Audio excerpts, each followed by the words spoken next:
بسم الله الرحمن الرحيم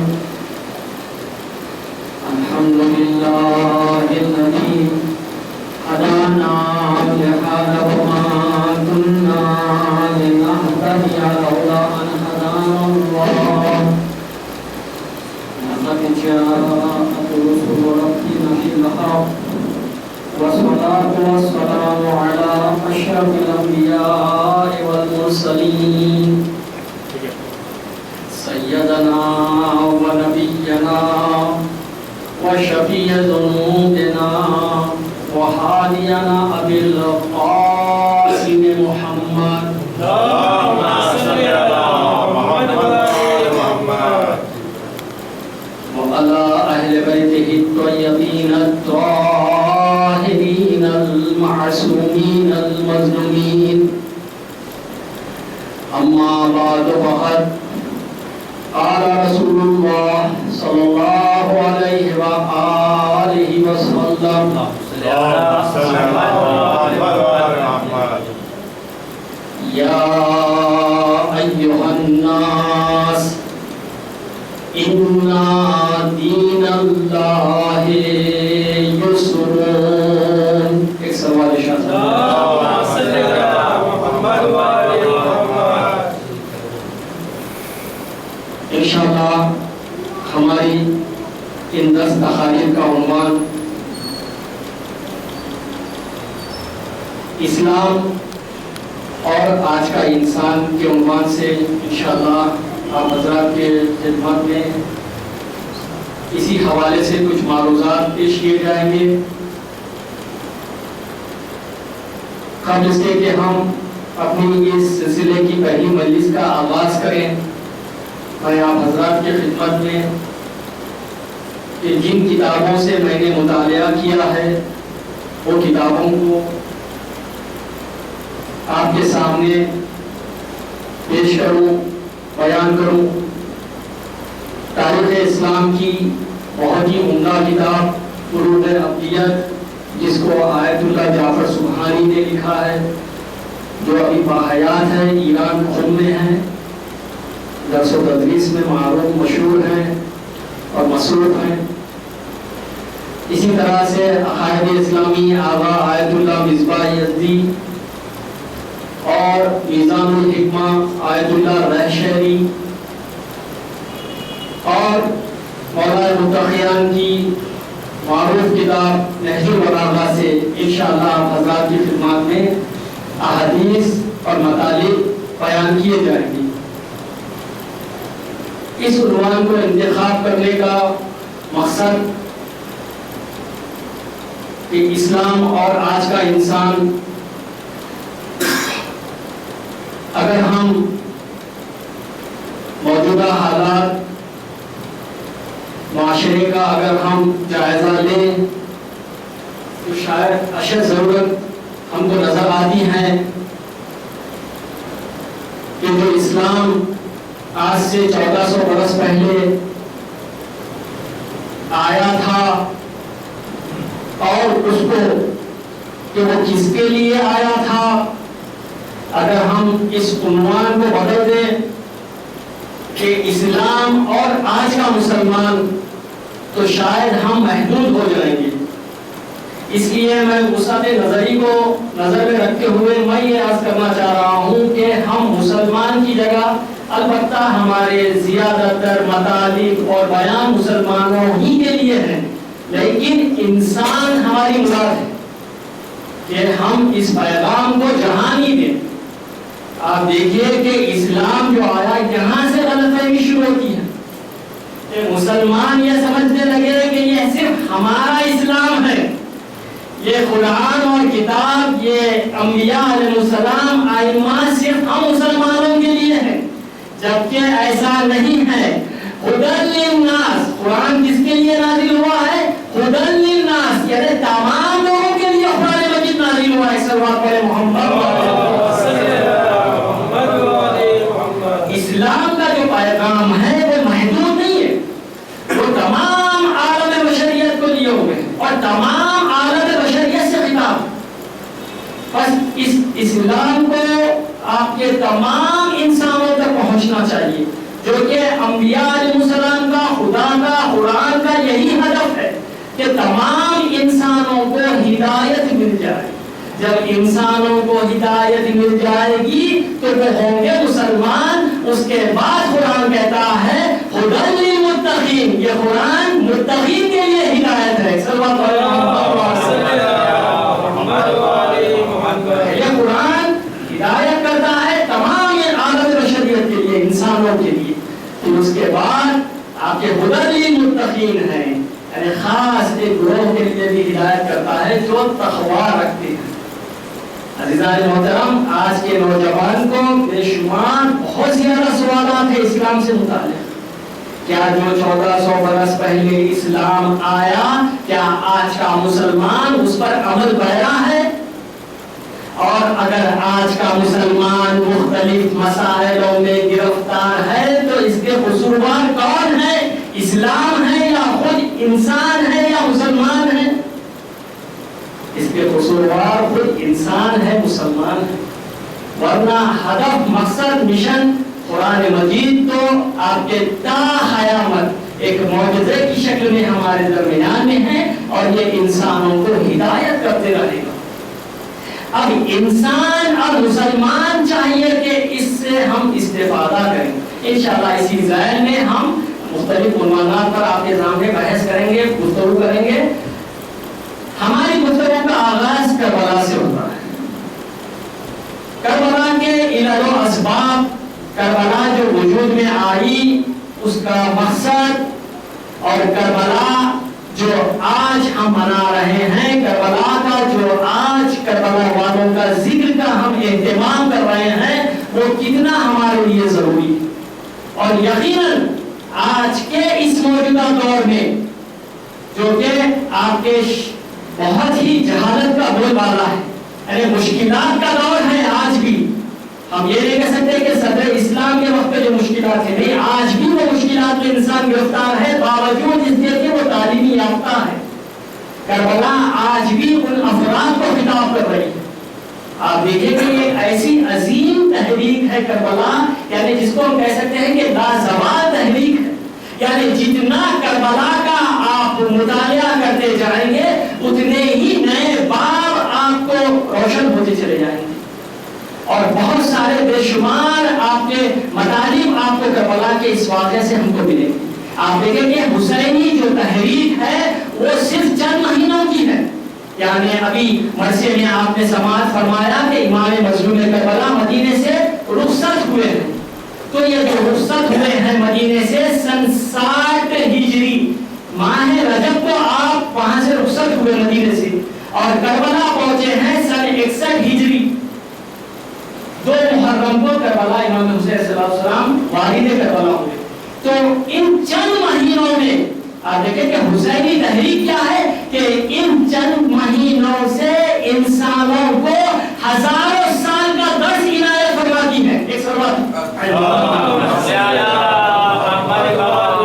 یہ جو حسینی تحریک ہے یہ ہزاروں سال کا آپ کو، یعنی ہمیشہ آپ کو ہدایت کرتے رہے گی۔ آپ صرف اس تحریک کو چند مہینوں میں محدود نہ کریں، ہزاروں سال کا درس اس میں پوشیدہ ہے، موجود ہے، صرف استفادہ کرنے کی ضرورت ہے۔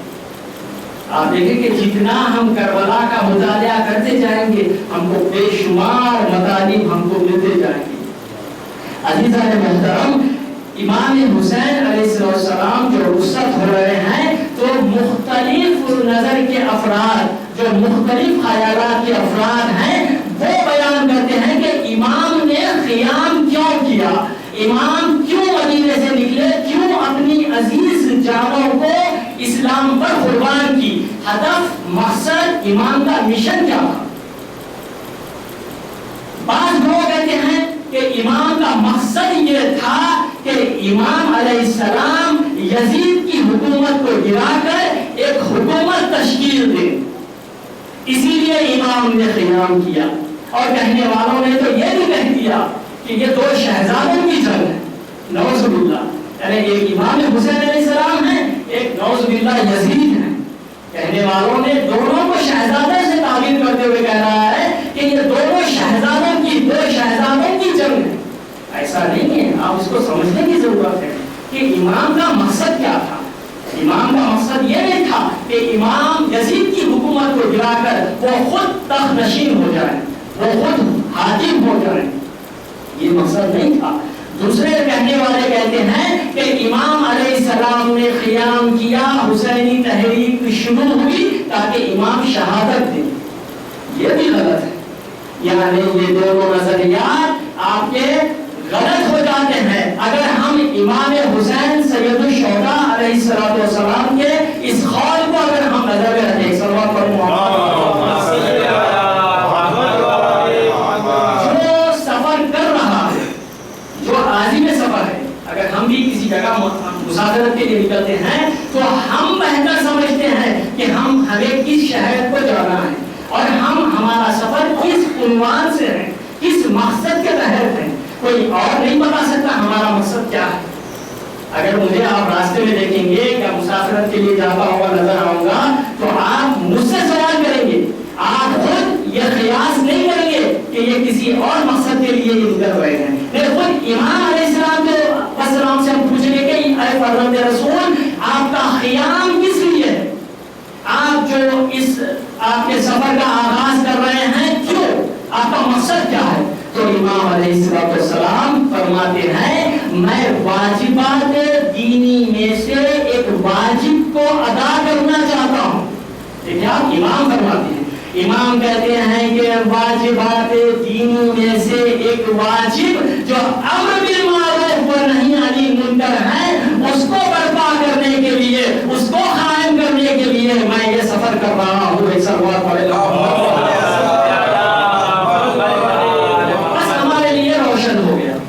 امام سفر کرتے ہیں تو آپ کا مقصد کیا تھا. مقصد تھا ایک واجبات دینی میں سے ایک امر بالمعروف نہی عن المنکر کو قائم کرنا. خود امام فرماتے ہیں دوسرے موقع پہ کہ کیا تم لوگ نہیں دیکھ رہے ہو کہ حق پر عمل نہیں ہو رہا ہے اور باطل سے نہیں روکا جا رہا ہے. اس وقت کی جو حکومت تھی, یزید کی حکومت, وہ جو حالات آپ کی نظر آ رہے تھے ایسے پرآشوب حالات تھے کہ حق پر عمل نہیں ہو رہا تھا اور کسی کو باطل سے نہیں روکا جا رہا تھا. تو امام فرماتے ہیں میں حق کو برپا کرنے کے لیے, باطل سے رکوانے کے لیے میں یہ سفر کر رہا ہوں. عزیزان محترم, یہ واجبات دینی میں سے جو امام انتخاب کر رہے ہیں یہ قابل غور بات ہے کہ یہ امر بالمعروف نہی عن المنکر ہے کیا. اگر معاشرے میں امر بالمعروف نہی عن المنکر اگر معاشرے میں نہ ہو تو وہ معاشرہ بے دین معاشرہ کہلاتا ہے. وہ معاشرہ اسلامی معاشرہ نہیں کہلاتا بلکہ وہ معاشرہ ایسا ہو جاتا ہے کہ اس معاشرے کے افراد سوچنے اور سمجھنے کی طاقت نہیں رکھتے. یعنی شعور ختم ہو جاتا, سوچنے اور سمجھنے کی اس معاشرے میں طاقت ہی نہیں رہتی. اگر جس معاشرے میں امر بالمعروف اور نہی عن المنکر نہ ہو. مولانا متقیان حضرت علی ابن ابی طالب نہیں بتانے ارشاد فرماتے ہیں, کہتے ہیں کہ امر بالمعروف معاشرے میں ہدایت کرنا یہ کیا معنی رکھتا ہے. آپ ارشاد فرماتے ہیں ذالک المیت الاحیاء, یعنی وہ لوگ جو معاشرے میں نیکیوں کی ہدایت نہیں کرتے, برائیوں سے لوگوں کو نہیں روکتے, تو ایسا معاشرہ, ایسے افراد جو زندہ لاشیں ہیں, زمین پر چلنے والی زندہ لاشیں ہیں. ذالک المیت الاحیاء, یعنی یہ ایسے افراد ہیں گرچہ کہ تو وہ زندہ ہیں لیکن ان کے قلوب مردہ ہے. کیوں؟ کیونکہ معاشرے میں جب برائی ہوتی ہے تو اسے وہ روکتے نہیں ہیں. تو کہتے ہیں ایسے معاشرے کے افراد زندہ لاشوں کے مانند ہیں. عزیزان محترم, کہ ہماری آج کی جو گفتگو ہے وہ دین سے متعلق ہے. پہلی گفتگو جو دین سے متعلق ہے تو عربی میں ایک قاعدہ ہے کہ تعرف الاشیاء بازدادها, یعنی چیزیں وہ اپنی ضد سے پہچانی جاتی ہیں. کسی چیز کو سمجھنا ہے تو اس کے ضد کو پہلے پہچانو. اگر دین کو, اسلام کو سمجھنا ہے تو قبل از اسلام پہلے کیا حالات تھے اسے ہم کو سمجھنا ہے. اس وقت کا جو دور ہے وہ دور جاہلیت کا دور ہے. وہ جاہل دور ہے جو جاہلیت کی اس دور میں حکمرانی ہے. ایسا دور، اگر اس دور کو آپ جب سمجھیں گے تو اسلام ہم کو سمجھ میں آئے گا کہ وہ دور کیسا تھا، اب ہم کو اسلام کی ضرورت کیوں پڑی. ایسا دور تھا جو کفر و شرک کا بول بالا تھا. خانہ کعبہ کو بتوں سے بھر دیا گیا تھا. دین ابراہیم کو مسخ کر دیا گیا تھا. شریعت ابراہیم کو ختم کر دیا گیا تھا. آپ دیکھیں کہ 360 بتوں کی پرستش کی جاتی تھی. ایسا معاشرہ تھا کہ عورتوں کا کوئی پرسان حال نہیں تھا.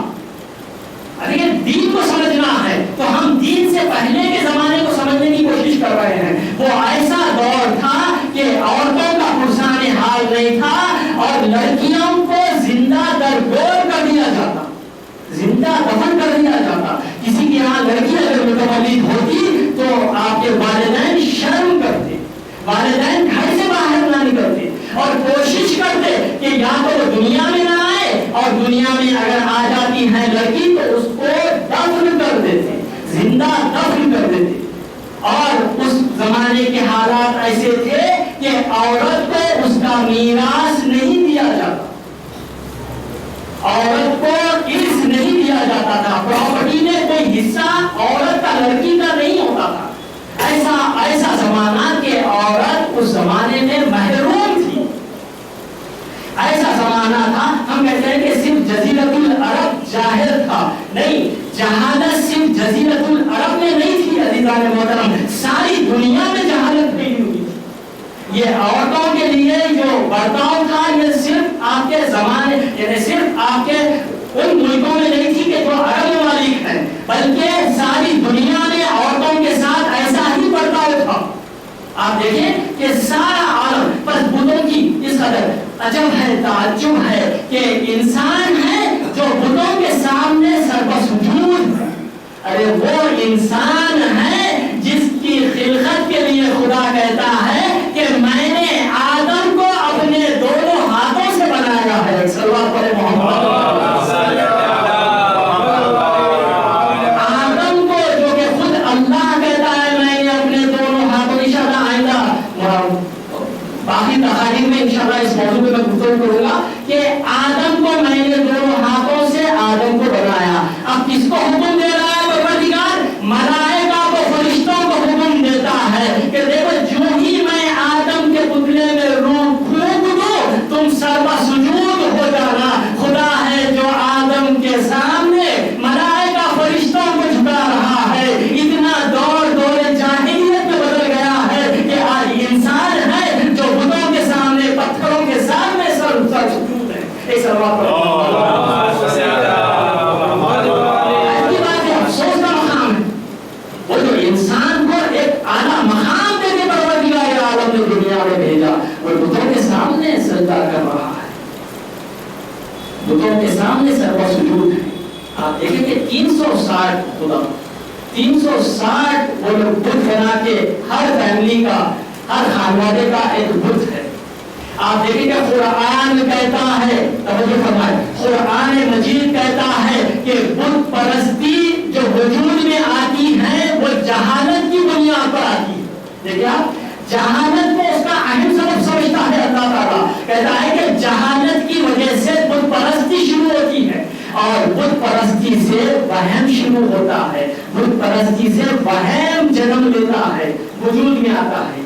وہ زمانے میں وہمیات کے شکار تھے لوگ. اگر بارش نہیں ہو رہی ہے تو ایک اونچے پہاڑی پر ایک گائے کو، بیل کو لے جاتے اور اس کی دم کو آگ کے لکڑیاں باندھتے تھے اور وہ لکڑیوں کو جلاتے تھے. یعنی آگ کو روشن کر کے وہ یہ سمجھتے تھے کہ گائے چونکہ حرارت سے دوڑنے لگتی تھی تو وہ کہتے تھے کہ بجلی چمک رہی ہے، اور گائے کی جب آوازیں نکلتی تھی تو وہ کہتے تھے کہ بجلی چمک رہی ہے، بادل گرج رہا ہے. اس کے بعد کہتے تھے کہ اب بارش ہوگی.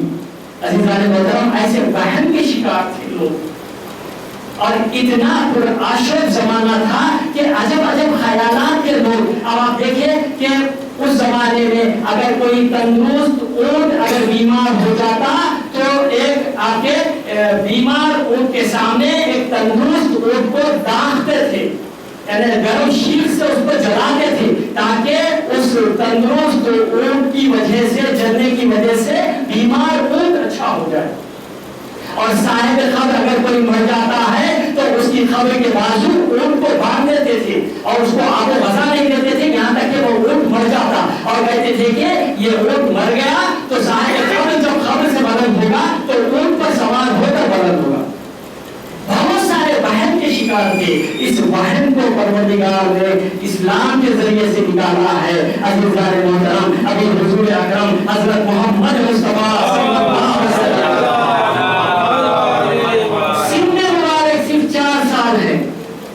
آپ حلیمہ کے یہاں رہتے تھے اور حلیمہ آپ کی تربیت کرتی تھی، حلیمہ جو آپ کو دودھ پلایا کرتی تھی اس کے یہاں تھے۔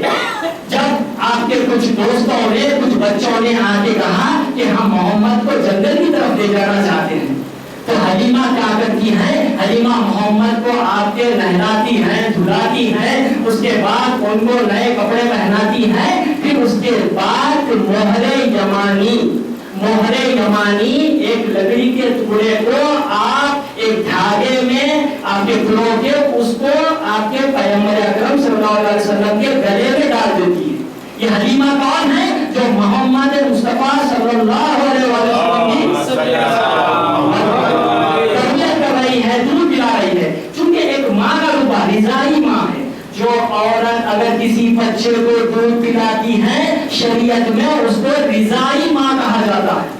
ایک حقیقی ماں ہوتی ہے، ایک رضائی ماں ہوتی ہے۔ جو حقیقی ماں ہوتی ہے وہ اولاد کو جنم دیتی ہے، جو رضائی ماں ہوتی ہے وہ دودھ پلایا کرتی ہے۔ اور اس زمانے کا فائدہ یہ تھا کہ شہروں کے بچوں کو، بادیاں نشین پہاڑوں میں زندگی کرنے والی عورتیں شہر کے بچوں کو وہاں لے جاتی اور دودھ پلایا کرتی تھی۔ یہ ایک طور طریقہ تھا اور عبد المطلب کے پیغمبر کو اسی حوالے سے آپ حلیمہ کے حوالے کرتے ہیں۔ اور حلیمہ کہتی ہیں کہ جب شہر کے لیے جنگل کی طرف محمد کو روانہ فرماتی ہیں تو گلے میں ایک مہر یمانی کو ڈال دیتی اور یہ کہتے ہوئے ڈالتی ہے کہ جنگل میں جا رہے ہو تو بھوت پریت کا تم پر کوئی سایہ نہ پڑے، تم کو میں حفاظت کے لیے یہ گلے میں گویا دوسرے الفاظ میں تعویذ ڈال رہی ہوں۔ تو پیغمبر اکرم جو ہی تعویذ ڈال دیتے ہیں تو پیغمبر فوری اس تعویذ کو گلے سے باہر نکال دیتے ہیں، کہتے ہیں کہ اے اماں میری حفاظت کرنے والا پروردگار ہے، مجھے کسی قسم کا کوئی نقصان نہیں پہنچ سکتا۔ توہمات کا بازار گرم تھا، جہالت کا بول بالا تھا، شرک کا بول بالا تھا۔ ایسے عالم میں آپ کے لوگ اتنے وہم کے شکار تھے، آپ دیکھیں کہ اتنی زیادہ وہم کے شکار خود پیغمبر اکرم صلی اللہ علیہ وسلم آپ کے معاذ بن جبل سے کہتے ہیں، جب یمن کو روانہ فرماتے تھے تو کہتے تھے کہ اے معاذ تم یمن کی طرف جا رہے ہو کہ دور جاہلیت کے جو بدعت و خرافات جو وہم ہیں اس کو تباہ و برباد کر دو، مٹا ڈالو، ختم کر ڈالو۔ دیکھیے عزیزان محترم، بس ہم اسلام آیا وہ وہم کو، وہ جو طور طریقے تھے، جو باطل طور طریقے تھے، جو ظلم و زیادتی تھی، اس کو اسلام ختم کرتا ہے۔ انشاءاللہ آئندہ کی مجالس میں ہم اس کو تفصیل سے بیان کریں گے۔ بس اسلام آیا کہ وہ جہالت کا بھرپور جواب دیا جائے۔ آپ دیکھیں کہ آج بھی جو لوگ حقوق نسواں کے لیے، عورتوں کے حقوق کے لیے کام کرتے ہیں، اسلام جو عورتوں کو حق دیتا ہے وہ کسی قوم اور ملت میں، مذہب اور دین میں وہ حق پایا نہیں جاتا۔ یعنی اسلام جتنی رعایت کرتا ہے عزیزان محترم، وہ لوگ کسی مذہب آپ کے وہ حقوق کی رعایت نہیں کر سکتے ہیں۔ عزیزان محترم آئیے اب ہم دین کو سمجھے کہ دین ہے کیا۔ دین کی آپ کے لغت میں تعریف کی گئی ہے اطاعت کرنے کو، پیروی کرنے کو، نقش قدم پر چلنے کو دین کہتے ہیں۔ لیکن اصطلاح میں دین کے معنی ہے کہ پروردگار پر ایمان اور عقیدہ رکھنا، اپنے پروردگار پر آپ عقیدہ رکھنا، اس کی عبادت کرنا، یہ ہے حقیقی دین کے معنی، اصطلاحی دین کے معنی، یہ ہے دین۔ خود حضور اکرم حضرت محمد مصطفیٰ صلی اللہ علیہ وسلم سوال کیا گیا مد دین یا رسول اللہ، مد دین، اے رسول دین کیا ہے؟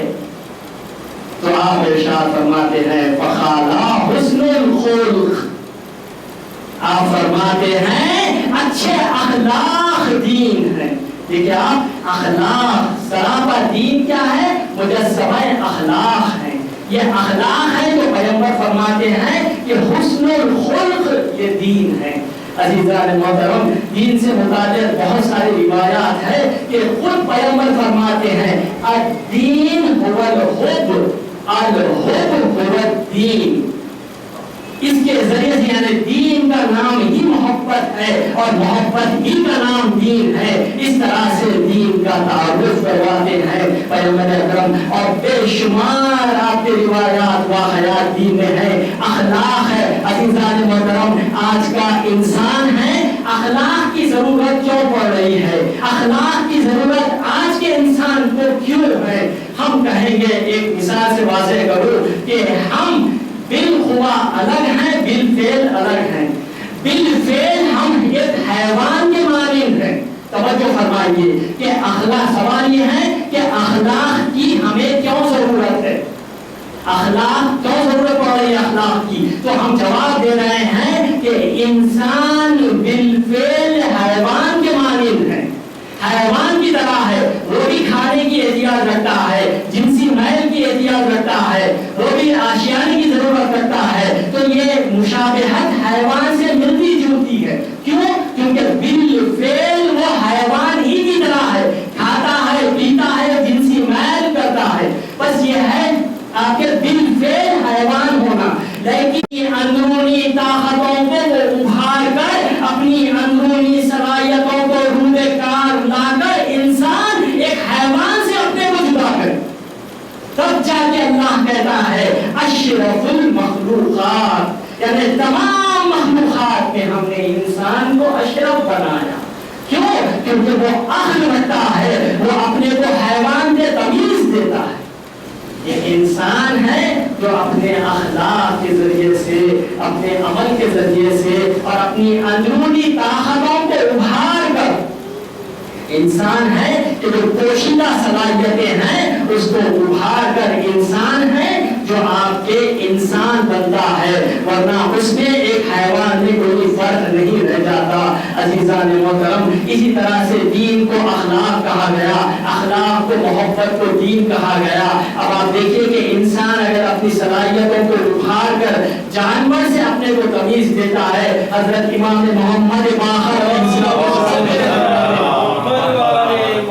آپ سے پوچھا گیا، کیونکہ ہر انسان جب اپنی اندرونی اخلاقی صلاحیتوں کو ابھارتا ہے اور جب کبھی انسان سے سوال کرے کہ آپ کا مقصد کیا ہے، آپ کیا بننا چاہتے ہیں، تو ہر انسان یہی کہے گا میں ایک اعلیٰ مقام پر پہنچنا چاہتا ہوں۔ کوئی انسان ایسا ہے جو کہتا ہے کہ مجھے دولت مل جائے تو میں ایک اونچے مقام پر پہنچ جاؤں گا، یعنی کمال پر پہنچ جاؤں گا۔ عزیزان محترم، یہ دولت مادیات سے تعلق رکھنے والی ہے۔ ایک شخص حضور اکرم صلی اللہ علیہ وسلم کہتا ہے کہ یا رسول اللہ آپ میرے لیے دعا کریے کہ میں مالدار بن جاؤں، میں پیسے والا ہو جاؤں۔ تو نبی اکرم فرماتے ہیں، کہتے ہیں کہ تو شر کو کیوں طلب کر رہا ہے؟ اگر تجھے مال مل جاتا ہے تو تو دین سے منحرف ہو جائے گا۔ آپ دیکھیں کہ مال میں وہ طاقت نہیں ہے کہ انسان کو اعلیٰ مقام عطا فرمائے۔ مال مادیات سے تعلق رکھنے والے ہیں، وہ بکنے والا ہے، ختم ہونے والا ہے۔ ہاں، یہ مال کو آپ دین کے لیے صرف کریں گے تو یہ مال آپ کے لیے کمال بن سکتا ہے۔ تو بعض افراد ہیں جو کہتے ہیں کہ اللہ تعالیٰ قرآن ہے کہ اللہ تعالیٰ نے ہمیں بڑا قوم و قبیلے میں ہمیں پیدا کیا ہے، بہت زیادہ اولاد سے ہمیں نوازا ہے، اللہ تعالیٰ روز قیامت ہم پر عذاب نازل نہیں کرے گا۔ بعض لوگوں کا یہ گمان ہے، کہتے ہیں کہ ہم بہت ہی بڑے قوم و قبیلے سے تعلق تعلق رکھتے ہیں اور بہت زیادہ اولاد ہے تو اللہ ہم پر عذاب نازل نہیں کرے گا، لیکن قرآن کہتا ہے کہ ان پر بھی عذاب آئے گا۔ انما سورہ تغابن کی آیت ہے، انما اموالکم و اولادکم فتنہ۔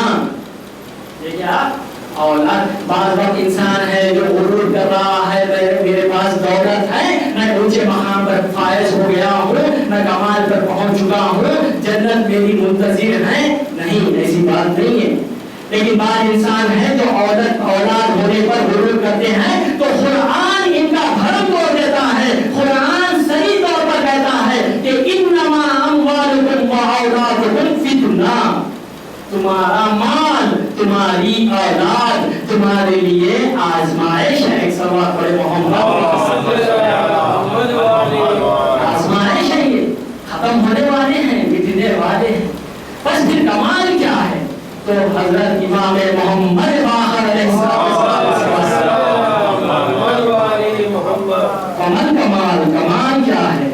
تو مولا ارشاد فرماتے ہیں الکمال کل الکمال التفقہ فی الدین والصبر عن النائبہ والتقدیر علی المعیشہ۔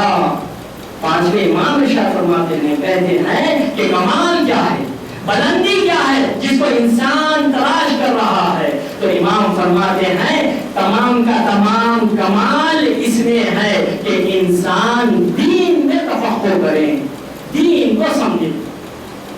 دین عزیزان محترم سمجھنے کے لیے ہے، دین کوئی وہم نہیں ہے بلکہ دین حقیقت کا نام ہے۔ صلوات پڑھے محمد۔ دین حقیقت کا نام ہے، دین وہم و جہالت کا نام نہیں ہے۔ تو امام فرماتے ہیں تمام کا تمام کمال اس میں ہے کہ دین میں وہ فکر کریں، دین کو سمجھے۔ جب تک انسان دین کو نہیں سمجھے گا تو وہ کامل طور پر وہ مسلمان نہیں ہو سکتا، کامل طور پر وہ انسان نہیں ہو سکتا، کیونکہ دین آیا دونوں کے لیے، انسان کو انسان بنانے کے لیے اور اس کو کمال پر پہنچاتے ہوئے مسلمان بنانے کے لیے۔ بس امام فرماتے ہیں دین میں فکر کرو، دین میں تفکر کرو، تفقہ کرو، التفقہ فی الدین۔ پھر اس کے بعد امام کہتے ہیں والصبر عن النائبہ۔ جب مصیبتیں پڑتی ہے، مشکلات سے انسان دوچار ہوتا ہے تو ایسے میں دین کو چھوڑ دیتا ہے، دین کی طرف توجہ نہیں کرتا ہے۔ بس چاہیے کہ وہ دین کا سہارا لے، ایسے مصیبتوں میں، ایسے مشکلات میں انسان صبر کرے۔ بس صبر عن النائبہ، مشکلات میں، مصیبات میں انسان صبر کا دامن نہ چھوڑے۔ اس کے بعد تیسرا قول امام فرماتے ہیں والتقدیر علی المعیشہ، اپنی زندگی کو میانہ رو پر گزارنا ہوگا، میانہ روی سے اپنی زندگی گزارنا ہوگا، تب جا کے ایسا انسان کہہ سکتا ہے کہ میں کمال کی اونچائی پر پہنچ گیا ہوں، کمال کے اونچے درجات پہ پہنچ گیا ہوں۔ عزیزان محترم، دین اس کا نام نہیں ہے کہ ہم بہت زیادہ عبادت کریں، ہم بہت زیادہ سجدے کریں، حقیقت میں دین اس کا نام نہیں ہے، بلکہ معرفت کے ساتھ سجدہ ہو، اس کی شناسائی کے، دین شناسی کے ساتھ آپ کے اللہ کی عبادت ہو، ایسی عبادت کو اللہ پسند کرتا ہے۔ آپ دیکھیں کہ ایسے دو واقعات ہمیں ملتے ہیں، حضور اکرم حضرت محمد مصطفیٰ صلی اللہ علیہ وسلم خدمت میں لوگ آتے ہیں اور آ کے کہتے ہیں کہ فلاں شخص ہے جو آپ کے گھر بار کو چھوڑ کر جنگل کی طرف چلا گیا ہے، رہبانیت اختیار کر لیا ہے۔ تو جو بھی پیغمبر اکرم نے یہ سنا کہ وہ رہبانیت اختیار کر لیا ہے تو آپ بڑے ہی جلال کے ساتھ اپنی جگہ سے اٹھتے ہیں اور اس کی طرف چل پڑتے ہیں، یہاں تک کہ آپ کی آواز زمین پر خط دیتی رہی۔ آپ یہ کہتے ہوئے جا رہے تھے لا رہبانیت فی الاسلام، اسلام میں رہبانیت نہیں ہے، یعنی گھر بار کو چھوڑ کر صرف مسجد پکڑ لینا، گھر بار کو چھوڑ کر صرف ایک گوشہ نشینی اختیار تیار کر لینا. پیغمبر فرماتے ہیں اللہ مجھے اس کے لیے نہیں بھیجا ہے. آپ فرماتے ہیں یا ایھا الناس ان دین اللہ یسر. اے لوگو اللہ مجھے آسان دین کے ساتھ بھیجا ہے. ایک صلوات پڑھے محمد. نتیجتاً ہماری گفتگو یہاں پر پہنچتی ہے کہ یہ دین جو ہے وہ آسان ہے. آپ فرماتے ہیں کہ دین میں رہبانیت نہیں ہے, بالکل آسان دین ہے, اس کو مشکل نہ بناؤ. مسلمان جب دین کو مشکل بنایا تب مسلمان پہ یہ حملے ہونے لگے, تب مسلمان پہ اعتراضات ہونے لگے, چونکہ مسلمان دین کو سمجھا ہی نہیں. جب دین کو سمجھے گا تو دین بالکل آسان نظر آئے گا. دین تلوار کے زور پر نہیں پھیلا عزیزان گرامی, چونکہ یہ دین آسان دین ہے, اخلاق کے ذریعے سے پھیلا ہے. عزیزان محترم, دوسرا واقعہ ہے چھٹے امام جعفر صادق علیہ السلام آپ کے درس میں کئی ہزار طلبہ شرکت فرمایا کرتے تھے. کئی ہزار آپ کے درس میں شرکت فرمایا کرتے تھے. ایک شاگرد مسلسل درس میں نہیں آنے لگا. تب امام اپنے صحابہ سے پوچھتے ہیں کہ فلاں شخص جو بار بار پابندی کے ساتھ شرکت کیا کرتا تھا وہ درس میں نہیں آ رہا ہے, اس کی وجہ کیا ہے؟ تو لوگ بیان کرتے ہیں فرزند رسول وہ ایک گوشہ نشینی میں عبادتوں میں مصروف ہو گیا ہے, اسی لیے وہ درس میں نہیں آ رہا ہے. تو امام سوال کرتے ہیں, امام کہتے ہیں کہ پھر اس کے بیوی بچوں کا گزر بسر کیسے ہو رہا ہے؟ وہ جو شخص تنہائی میں اپنے کو محدود کر لیا, تنہائی میں عبادتوں میں مصروف ہو گیا, تو اس کی بیوی بچوں کا گزر بسر کیسے ہو رہا ہے؟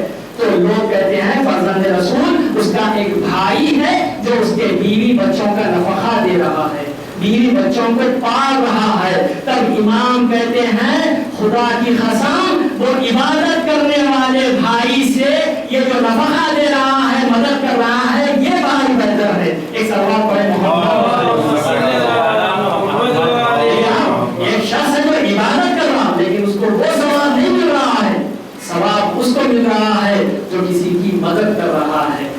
دین عزیزان محترم, دین کو سمجھنے کی ضرورت ہے. اسی دین کو سمجھانے کے لیے امام مسجد کربلا نے یہ بیان کیا ہے کہ دیکھو اب باطل پر عمل ہو رہا ہے اور حق پر عمل نہیں ہو رہا ہے. ایسے میں حسین ابن علی کے لیے ضروری ہے کہ وہ قیام کرے. آپ دیکھیں کہ جب تک پیغمبر اکرم حضرت محمد مصطفیٰ صلی اللہ علیہ وسلم مکے میں تھے, آپ مکے میں تشریف فرما کے مکے میں 13 سال 40 سال درس اخلاق کے قبل اسلام آپ نکال لیجیے گا. اس کے بعد اسلام جب آغاز ہوا 13 سال آپ مکے میں زندگی گزارے, 13 سال مکے میں, پھر 10 سال مدینے میں. تو 13 سال مکے میں زندگی گزارنے کے بعد بھی آپ کے دین اسلام جہانی نہیں ہوا, یعنی آپ کے بین الاقوامی سطح پر وہ دین نہیں پھیلا. جب آپ مکے سے مدینہ ہجرت فرمائے تو اللہ تعالیٰ اس دین کو جہانی بنا دیا. ساری دنیا میں یہ اسلام پھیلنے لگا اور ساری دنیا میں یہ اسلام کے آپ کے اقوال, ارشادات اور طور طریقے سنت پھیلنے لگی. اور اسی لیے امام مسجد کربلا جب دیکھ رہے ہیں کہ یزید ہے جو بارہا وحی کا انکار کر رہا ہے, یہ پہلا شخص ہے وحی یزید جو آپ کے وحی کا انکار کرتا ہے, یعنی وہ کہتا ہے کہ کوئی جبرائیل نہیں ہے, کوئی وحی نہیں ہے, کوئی اللہ کا نمائندہ نہیں ہے جو حضرت کے قبر مطہر پر نازل ہوا ہو اور اللہ کی آیتوں کو لے کے آیا ہو. سب سے پہلے وحی کا انکار کرنے والا یہ یزید اور ایسی بری زندگی گزارنے والا اسلام کو ختم کر رہا ہے. اب یزید امام حسین علیہ السلام سے بیعت کا مطالبہ کرتا ہے, کہتا ہے کہ اے حسین بیعت کر لو تو تمہاری جان بچ جائے گی. تو حسین کہتے ہیں کہ مجھے جان کی پرواہ نہیں ہے, اگر میں تیرے ہاتھ پہ بیعت کر لوں تو اسلام پر فاتحہ پڑھ دینا پڑے گا, بس میں ایسے بیعت کو اقرار نہیں کر سکتا, میں تیری بیعت کا انکار کرتا ہوں, میں تیرے خلاف